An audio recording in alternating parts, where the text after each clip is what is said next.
Cet épisode de Bullied a été soutenu par Clairefontaine parce que j'aime que la pointe de mon stylo bille glisse sur le papier et que j'adore laisser mon esprit divaguer entre les lignes.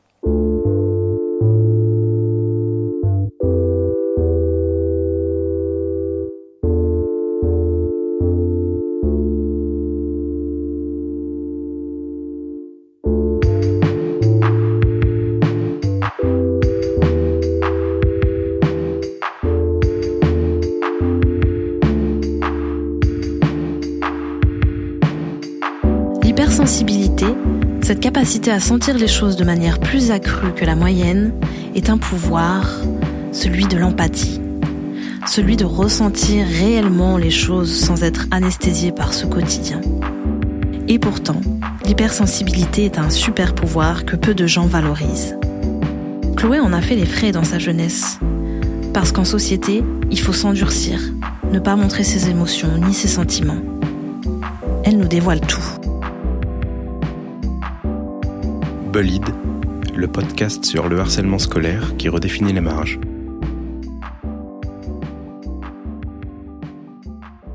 Alors l'environnement dans lequel j'ai grandi, c'est celui d'un petit village de campagne.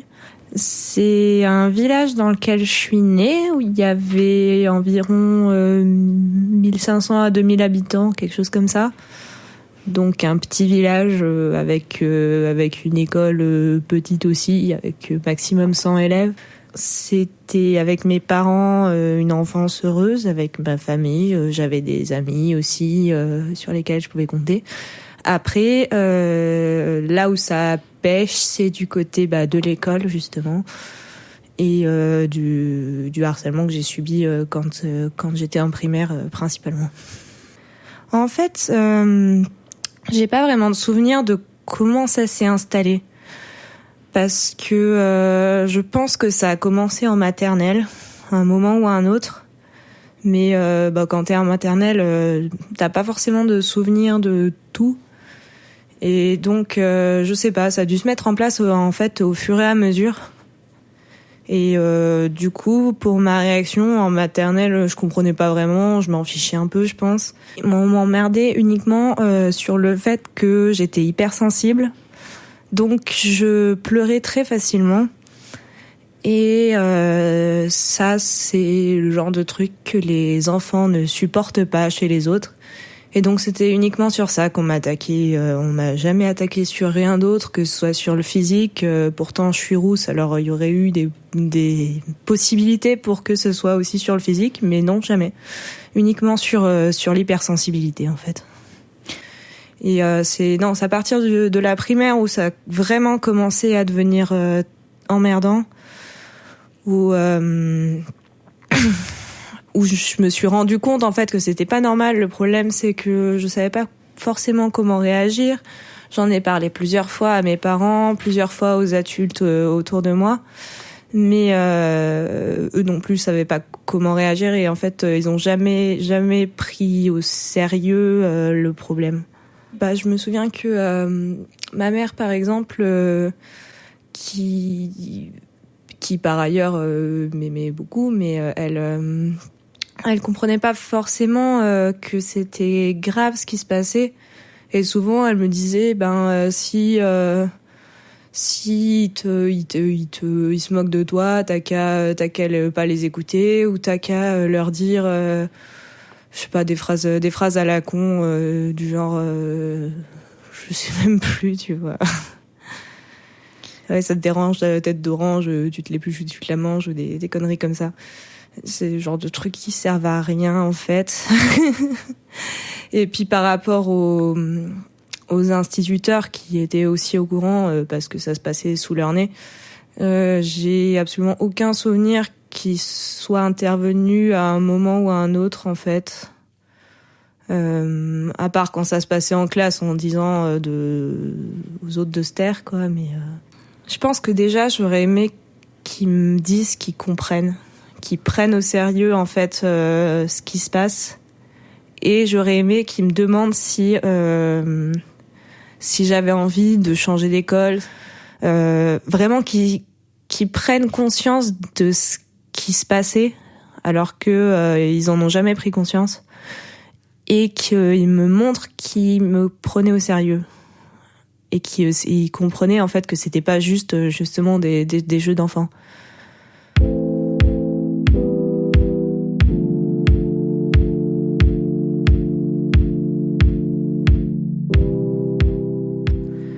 Je m'en suis bien rendu compte que j'étais plus sensible que les autres parce que des petits riens qui eux les laissaient complètement indifférents, pouvaient me faire vraiment péter un câble. Et après ce mot, c'est mes parents qui me l'ont appris quand ils ont réfléchi sur le problème en fait. Et c'est vrai que ça correspond plutôt bien à ce que je vis, à ce que j'ai vécu à l'époque.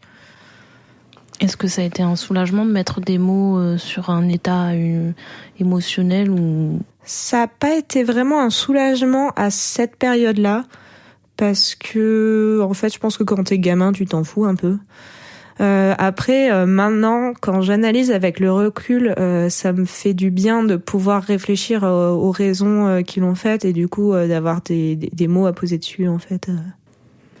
Tu sens que c'est dévalorisé, même dans le monde des adultes, cette hypersensibilité ? Ça dépend des milieux sociaux, ça dépend des genres, parce que quand t'es une femme, t'as plus le droit d'être sensible que quand t'es un homme. Dans les milieux sociaux, les milieux artistiques acceptent beaucoup plus facilement justement cette hypersensibilité. Mais dans le monde de l'entreprise, une personne qui va montrer cette sensibilité-là, elle sert à rien selon les critères de la société. Comment tu définirais justement le harcèlement ? Le harcèlement, c'est difficile parce qu'en fait ça dépend des personnes. Mais c'est des attaques plus ou moins directes, plus ou moins conscientes sur un point d'une personne qui te revient pas en fait. Voilà, ça peut être des attaques sur le physique, sur une caractéristique psychologique. Ça peut être simplement des moqueries. Souvent d'ailleurs les parents pensent que c'est juste des jeux d'enfants. Et en tout cas, pour le harcèlement scolaire, oui, c'est comme ça que je le définirais. Est-ce que tu pourrais nous dire à quoi ressemblaient tes bourreaux ou les personnes qui t'ont emmerdé ? C'est un peu compliqué parce que t'as un peu tous les profils en fait. Il y a pas de profil type. Il y a comme je disais à l'école, t'avais le caïd du lycée, du lycée, le caïd de l'école, un grand brun, beaucoup plus grand en taille que la plupart des gens. Mais au collège, la fille qui m'emmerdait le plus, elle faisait 30 cm de moins que moi, elle était toute petite, toute fine, elle payait pas de mine quoi, elle avait le profil type d'une petite fille sans histoire quoi.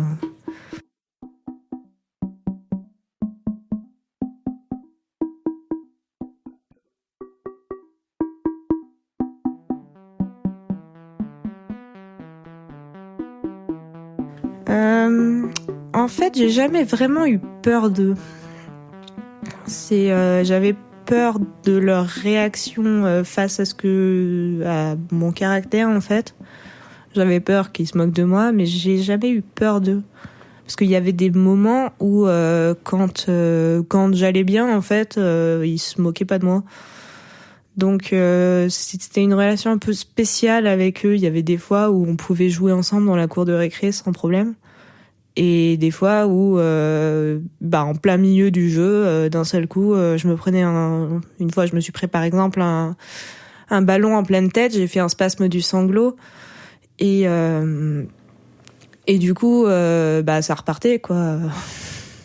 Comment on vit ça, le fait que tout est du jour au lendemain, on peut être victime ou bourreau ? Faut dire que ça s'étale en fait dans un temps assez long.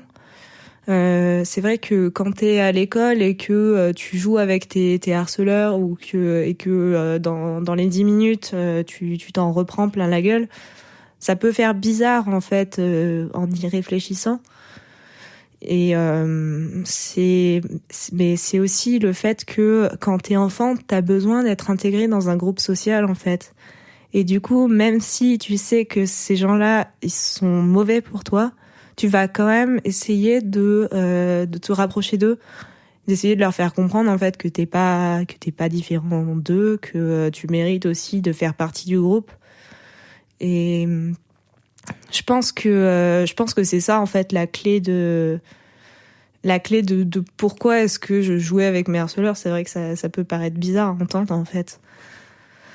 Bah après, là, c'est parce que t'as du recul aussi, mais quand t'es jeune, tu te dis que c'est peut-être normal. Je pense que oui, effectivement, il doit y avoir la plupart des enfants qui pensent que, en gros, ils ont mérité d'être harcelés. Même moi, je me disais, en même temps, j'ai qu'à pas être comme ça. Je m'en voulais aussi de pleurer pour un rien, parce que je me disais mais à mon âge je suis trop grande pour faire ça, et en même temps je pouvais pas me retenir, je savais pas comment contrôler mes émotions, j'ai mis des années à le faire, et maintenant ça pose des problèmes aussi, le fait que j'ai trop contrôlé mes émotions. Alors en même temps le blindage c'est aussi une protection, donc j'ai réussi récemment à faire plus ou moins la paix entre ces deux aspects de ma personnalité. Et j'essaie de laisser les deux s'exprimer, parce que parce que pendant longtemps en fait c'était juste la contrôle fric qui faisait tout, et au bout d'un moment ça explose en fait. Ça s'est manifesté comment chez toi? Ça se manifeste parfois quand je suis seule par simplement des crises de larmes monstrueuses. Et quand je suis avec d'autres personnes, c'est des énervements, des colères monstrueuses, où vraiment il faut. Je me souviens d'une fois où il a fallu que 2 amis me retiennent de toute leur force pour pas que j'aille péter la gueule à la personne qui était en face de moi, quoi. Et comment tu t'en étais sortie en fin de primaire pour est-ce que t'as fait quelque chose en particulier, ou c'est juste que ils ont changé de cible?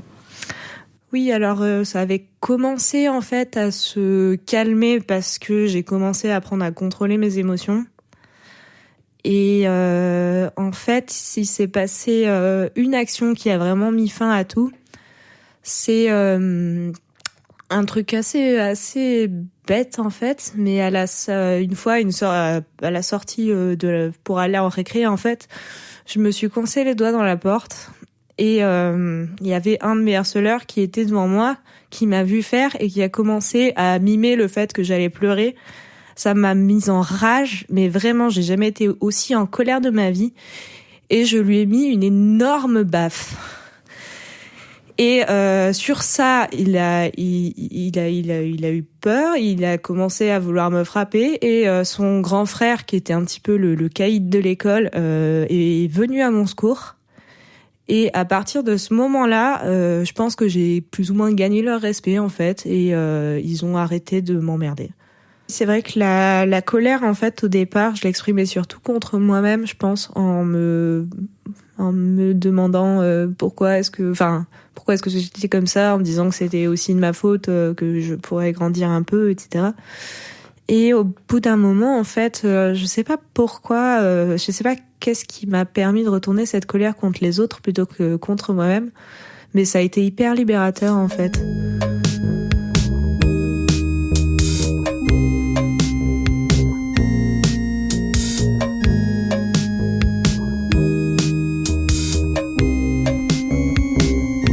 Les principales manières qu'ils avaient de se moquer de moi, en fait, c'était de, comme je l'ai dit tout à l'heure, de m'imiter en train de pleurer, en fait.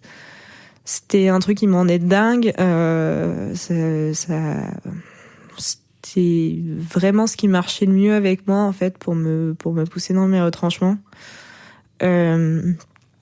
Après, j'ai pas spécialement de souvenirs d'insultes.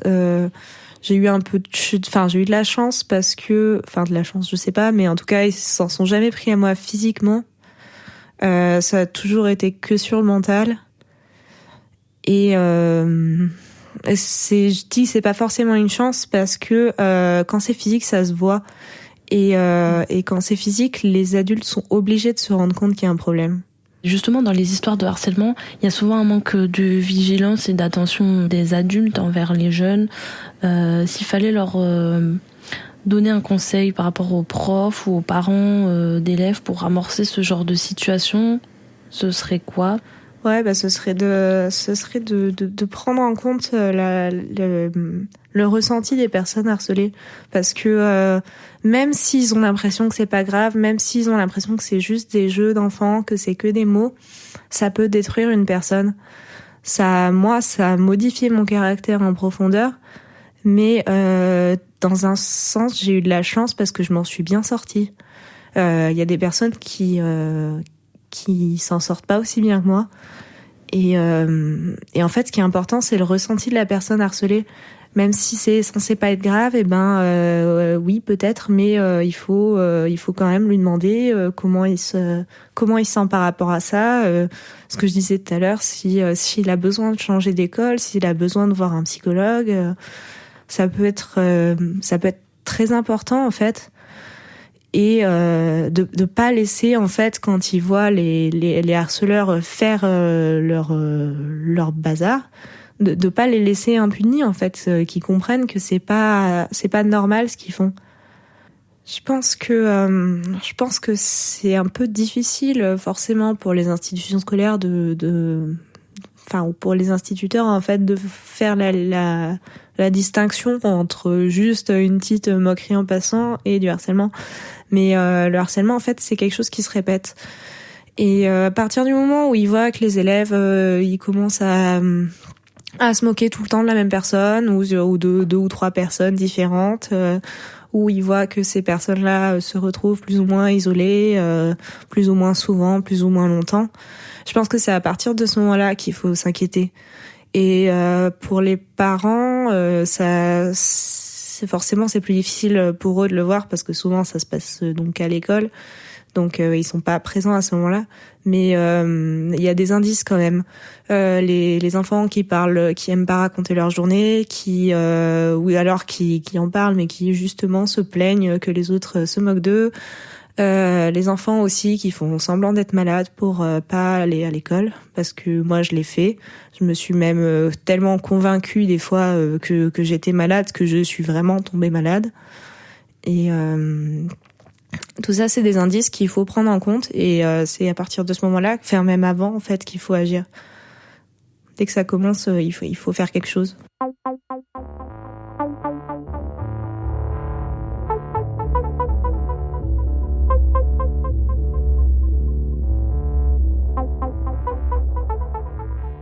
Et si tu devais donner un conseil à quelqu'un qui subit du harcèlement aujourd'hui, ce serait quoi ? Ce serait d'en parler. D'en parler aussi, autant aux adultes qu'à ses amis, s'il en a, ce que j'espère, et de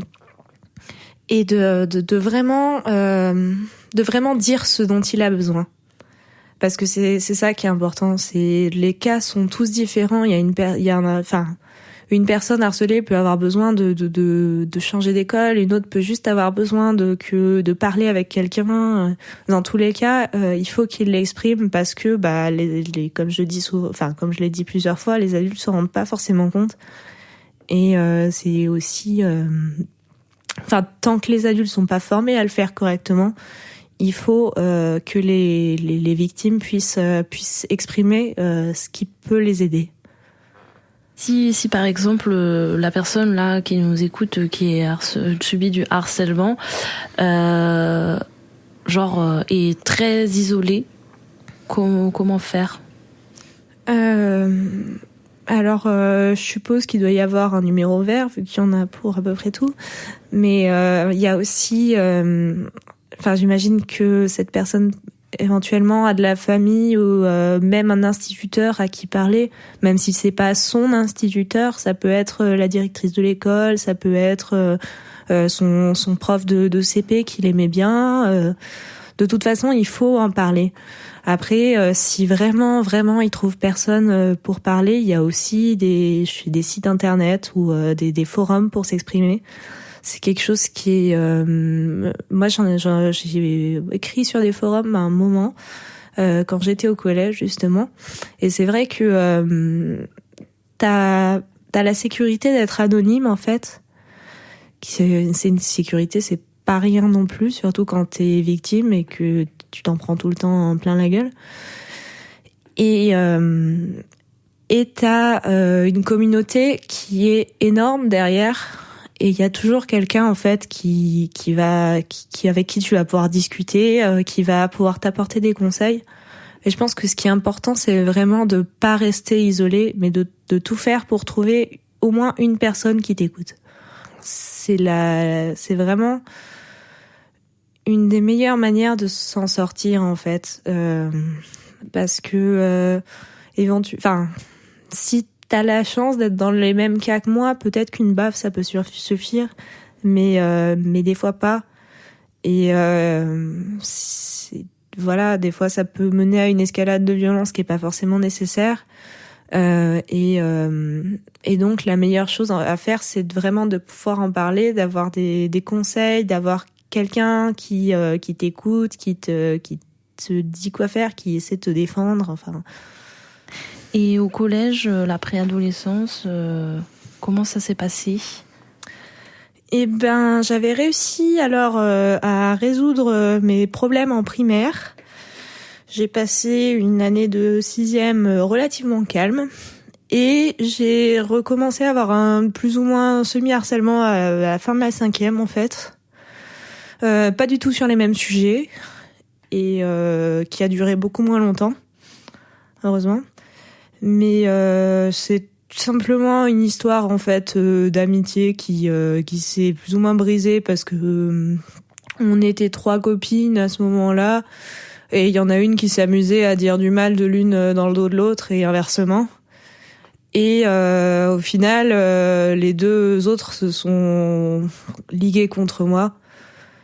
Et voilà, pendant 2-3 mois, elles ont commencé à me rejeter, à me harceler aussi, et voilà. Je sais pas si ça veut dire qu'il y a un terrain à partir du moment où tu commences à te faire harceler pour que ça continue, mais de mon expérience, on dirait. Je me suis retrouvée très seule pendant plusieurs semaines, je crois. Ou alors c'était plusieurs jours, mais dans ma tête c'est beaucoup plus long. Mais en tout cas, il y a eu une période où j'étais vraiment seule. Heureusement, c'est une période pendant laquelle j'ai renoué avec une de mes amies d'enfance qui était partie en cours d'école et que j'avais retrouvée au collège.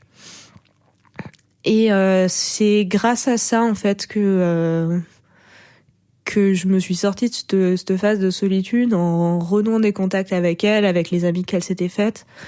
Et par la suite, en fait, en 4e, je me suis débrouillée pour être dans la même classe qu'elle. Et dans cette classe-là, en fait, on a réussi à avoir tous des excellentes relations les uns avec les autres. Pareil en 3e, parce qu'on a gardé la même classe. Et du coup, oui, la fin du collège, c'était une super période pour ça. Et je pense que ça m'a permis aussi de me détacher de ce début de harcèlement en fait qui a du coup pas duré si longtemps que ça parce que j'ai trouvé les bonnes personnes en fait. Comment ça s'est passé le fait d'avoir des amis pour toi ? Est-ce que ça a été un soutien très important et en quoi ça ou pas forcément Ça a été un soutien important je pense, mais inconsciemment. Parce que à cet âge-là, t'as pas des discussions comme tu peux avoir à l'adolescence ou avec des amis quand t'es adolescente où tu vas vraiment parler de tes problèmes. À l'enfance, ça se résout surtout par le jeu, par le fait d'être ensemble, de s'asseoir à côté en classe, enfin toutes ces conneries-là. Et en fait, je pense que j'aurais beaucoup plus mal vécu le harcèlement si j'avais été toute seule face à ça en fait.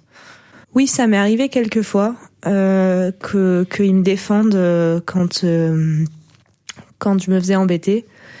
Après, assez rarement quand même, mais au moins quand justement quand je me faisais harceler parce que j'étais hypersensible, souvent je sortais de ces phases de moquerie en pleurant pour aller me pleurer dans un coin et dans ce cas-là, ils venaient pour me consoler. Donc c'était surtout ça en fait qui aidait. Ça permet aussi de pas avoir tout en noir, de savoir que t'as quand même quelqu'un qui est avec toi, quoi.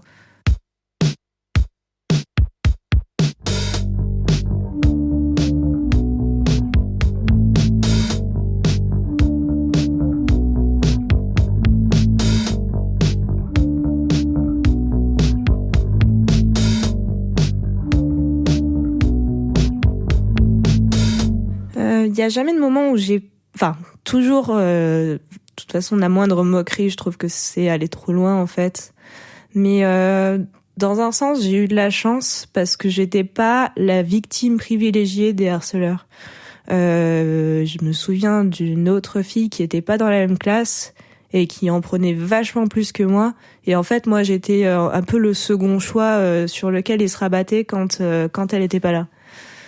Donc à ce niveau-là, j'ai eu de la chance parce que en plus j'avais quand même des amis dans mon école qui étaient avec moi et qui continuaient à rester avec moi même si les autres se moquaient de moi.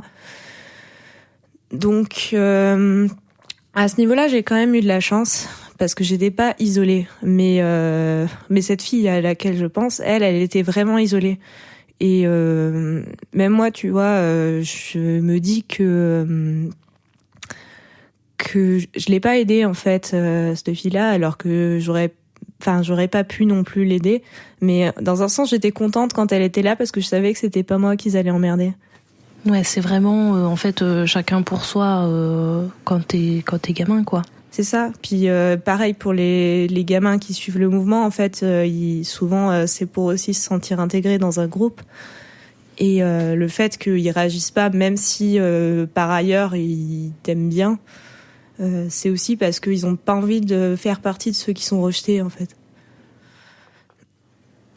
Tu dis souvent que t'as eu de la chance parce que t'as été épargnée sur certains plans, etc. Est-ce que toi, tu disais qu'il y avait certaines personnes qui éprouvaient de la culpabilité ou qui se sentaient coupables d'avoir mal fait les choses ou d'être différents? Toi, aujourd'hui, est-ce que t'as des séquelles? Est-ce que t'as fait la paix avec toi-même? Est-ce que t'as fait la paix avec les autres? J'ai des séquelles j'ai des séquelles parce que c'est comme je disais, j'ai du coup été obligée de beaucoup plus contrôler mes émotions que la plupart des personnes. Les séquelles aussi, ça se manifeste simplement par les souvenirs où des fois je me dis ça me le fait plus, mais ça me l'a fait pendant très longtemps, où je me dis ah ouais, mais là j'aurais dû lui dire ça.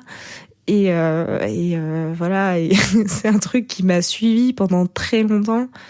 Et même des fois maintenant je m'imagine des situations et puis je repasse les situations la journée dans ma tête en me disant ouais, non, la prochaine fois je dis ça, alors qu'il y aura pas de prochaine fois, tu vois. Mais c'est un réflexe de défense, je pense aussi, qui s'est ancré en moi. Si tu croisais un ou une de tes harceleuses, qu'est-ce que tu lui dirais aujourd'hui? Est-ce que tu crois que tu leur dirais que c'était pas cool ce qu'ils ont fait? En fait, pour le harcèlement à l'école, je pense que les enfants se rendent pas compte non plus du problème. Et même si j'ai toujours... pendant un moment, quand j'étais au collège, je me disais j'aimerais bien qu'ils voient que maintenant j'ai des amis, que maintenant je m'en fiche d'eux, et voilà. Maintenant, je m'en fiche qu'ils voient que je m'en fiche d'eux. Pour la période de l'école, j'ai pas plus de ressentiment en fait envers eux. Pour celle du collège, peut-être plus, parce que j'aurais aimé comprendre en fait pourquoi ça s'est passé comme ça.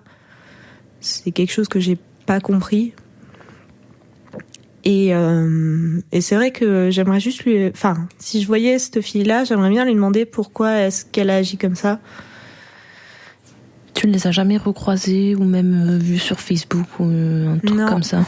Non, j'ai pas eu envie de les chercher non plus.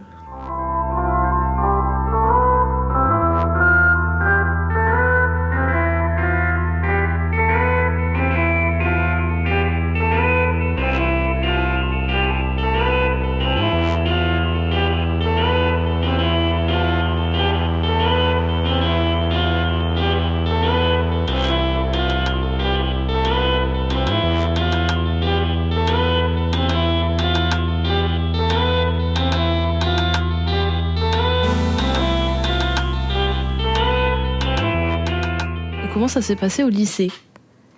Alors au lycée, ça s'est très bien passé. Il y a absolument rien à dire dessus. Je pense que j'avais déjà réussi à mettre en place mes blindages à ce moment-là et que au lycée aussi les gens sont beaucoup plus tolérants. Et du coup, en fait, à partir de cette période courte de harcèlement au collège, j'ai plus eu de harcèlement scolaire. Ce qui m'a fait tenir tout ce temps, quand j'étais à l'école, je pense que c'était le fait d'être entourée justement par des amis, par ma famille qui m'aimait et qui comprenait pas, mais qui était quand même là. C'était aussi la lecture dans laquelle je passais énormément de temps. La musique, c'est en fait toutes ces choses qui te permettent de sortir du cadre du fait où t'es une victime. Et c'est vrai que la lecture, c'est vraiment idéal pour ça, parce que du coup, tu te mets à la place d'une autre personne. Et du coup, t'es plus la victime, t'es le héros. Et c'est aussi à partir de ce moment-là que j'ai commencé à écrire, d'ailleurs. Ça a été libérateur pour toi ? Oui, après, j'écrivais pas sur ces sujets-là, parce que j'ai jamais bien parlé de la vie réelle, quoi. J'ai toujours aimé la fantaisie. J'aime bien les autres mondes, les mondes où il y a de la magie, où on peut s'imaginer vraiment quelque chose de totalement différent. Et je pense que ça a peut-être joué dans mon appréhension de la littérature, le fait de justement avoir une longue période où j'avais besoin de me sortir de ce monde tout pourri. Et en tant qu'adulte, maintenant, est-ce que t'as quand même encore foi dans l'humanité ou... Non, j'aime pas les gens. Non, j'aime bien jouer sur le fait que je suis un petit peu cynique, c'est vrai d'ailleurs, mais je pense que tout est pas foutu pour l'humanité. Il y a des bonnes et des mauvaises personnes, comme il y a des bonnes et des mauvaises choses. Enfin, rien n'est blanc ou noir en fait. Et voilà, faut pas être trop pessimiste par rapport à la capacité de l'humanité à s'adapter à son environnement et à faire des choses bien pour elle-même et pour le monde qui l'entoure. Mais il faut aussi penser que ça existe, les connards, et voilà, qu'il faut contrebalancer ça par le plus d'ouverture d'esprit et de compréhension possible, je pense. Comment tu te définirais aujourd'hui ? Je pense que ça dépend des périodes. Je suis quelqu'un de assez solitaire quand je me sens d'être solitaire en fait. Et il y a des fois où j'ai besoin de voir du monde. Mais je pense que j'ai toujours une certaine méfiance qui s'est installée vis-à-vis des autres personnes et que j'accorde ma confiance peut-être moins facilement que si j'avais pas subi de harcèlement à l'école ou après. Enfin, ça se manifeste par le fait de pas aller facilement vers les autres, d'attendre qu'ils viennent vers toi et d'attendre qu'ils se dévoilent avant de te dévoiler toi en fait. Aujourd'hui, tu travailles dans le secteur musical, donc une des choses qui te plaisent. T'as fait des études en littérature. Qu'est-ce que tu voudrais faire plus tard et est-ce que tu te sens forte aujourd'hui pour affronter tout ça ? Alors moi, depuis que j'ai appris à lire, en fait, je veux être écrivain. Ça a toujours pas changé. Et je pense qu'en fait, ce que j'ai vécu, c'est aussi c'est une expérience qui est intéressante dans le sens où j'ai cette hypersensibilité qui me permet de mieux me mettre à la place des autres. J'ai cette expérience de harcèlement qui fait que je sais ce que c'est que de vivre des trucs durs. C'est quelque chose qui, pour la création artistique, ça a pas de valeur en fait. C'est chiant de dire que en fait t'es obligé d'être... parce que t'as été harcelé, t'as plus de chances d'être une bonne artiste. Mais ça, franchement, ça joue. Il y a un de mes personnages à qui j'ai donné un peu le même caractère qu'une personne qui m'avait harcelé un moment, et au final c'est un personnage qui est absolument détestable, mais en même temps il est réaliste, quoi. Et pourquoi t'as accepté de venir parler au micro aujourd'hui ? Parce que je pense que c'est important en fait d'en parler. D'avoir des paroles des personnes qui ont vécu ça, qui s'en sont sorties, parce que c'est un peu dur pour beaucoup de personnes de parler de cette expérience-là, même des personnes qui s'en sont sorties. Et c'est aussi une manière de me dire que moi c'est bon, j'ai laissé ça derrière moi, je suis capable aujourd'hui d'en parler sans me mettre à pleurer, et de partager ça en fait avec d'autres personnes qui maintenant auraient besoin de mon expérience parce qu'elles sont dans la même situation. Et alors tu leur conseillerais, là tu vas avoir 25 ans, ça peut paraître loin quand on est ado ou enfant, à quoi est-ce que toi tu t'es raccroché à la littérature, à la musique? Comment ils peuvent patienter jusqu'à l'âge adulte? Je pense que c'est très important d'avoir des passions dans lesquelles ils se sentent bien, et des passions aussi qui peuvent par exemple les sortir du cadre de l'école. Par exemple, je sais pas s'ils font un sport, que ce soit de la danse, du foot ou de l'équitation. C'est vrai que j'en ai fait un peu et ça m'a bien aidé. C'est forcément des sports dans lesquels ils croiseront pas les mêmes personnes. Ces personnes-là auront pas forcément les mêmes relations avec eux que celles qu'ils ont avec leur harceleur à l'école. Et justement, le fait d'avoir un autre cadre dans lequel ils peuvent se sentir bien, je pense que c'est important, et c'est à ces passions-là et à ces personnes-là qu'il faut se raccrocher. Ça permet d'attendre. Après, c'est ce que je disais, quand t'es harcelé, il faut pas non plus juste attendre en fait. Il faut en parler, il faut essayer de trouver des solutions pour que ça se passe, pour que aller mieux. Et je pense qu'il faut pas rester passif face à ça. Au moins demander aux adultes d'agir vraiment.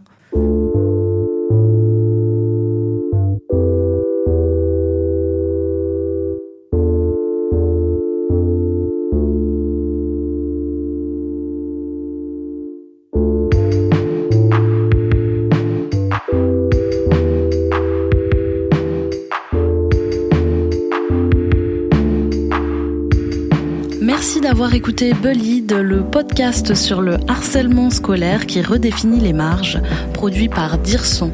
Le mixage et mastering est signé Denis Morin, la bande originale est de Sport Tranquille, extrait de l'album Tunnel sur le label Là-haut dans l'océan. Merci à eux.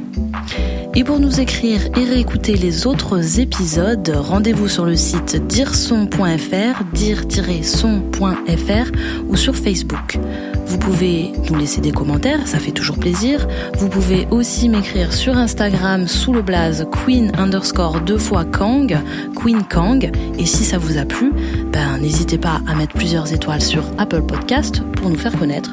Ou encore mieux, partagez avec vos amis Bullied pour faire bouger les marges. Merci à vous. Bullied, le podcast sur le harcèlement scolaire qui redéfinit les marges.